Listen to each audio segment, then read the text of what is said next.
Une génération du Mali qui s'exporte de façon positive. Grâce à leur performance, une vague de jeunes joueurs maliens des moins de 17 ans ont réussi à taper dans l'œil de grands clubs européens. Le premier, Ibrahim Diarra Kaka, est devenu officiellement un joueur du FC Barcelone le 17 décembre dernier.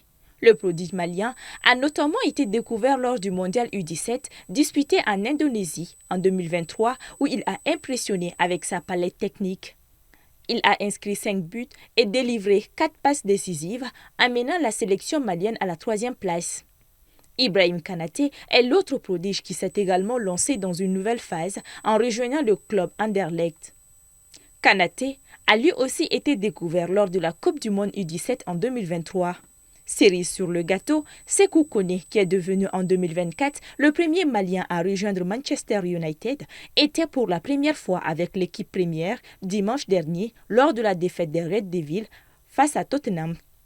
Il n'est pas entré en jeu et a notamment profité de nombreuses blessures pour apparaître sur la feuille de match.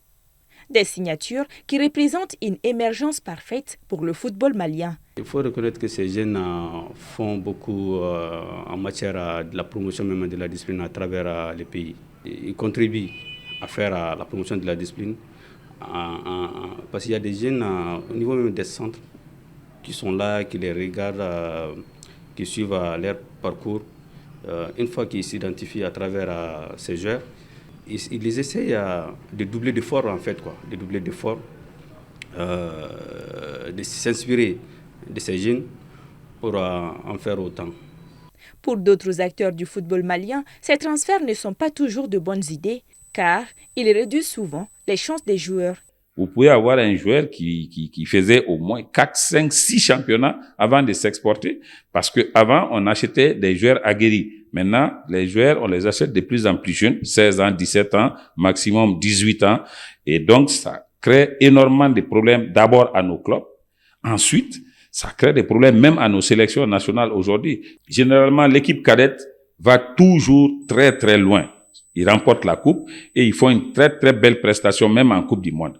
Mais qu'est-ce qui se passe? C'est que chaque fois qu'on doit jouer en junior, vous allez trouver que la même équipe fait la performance contraire.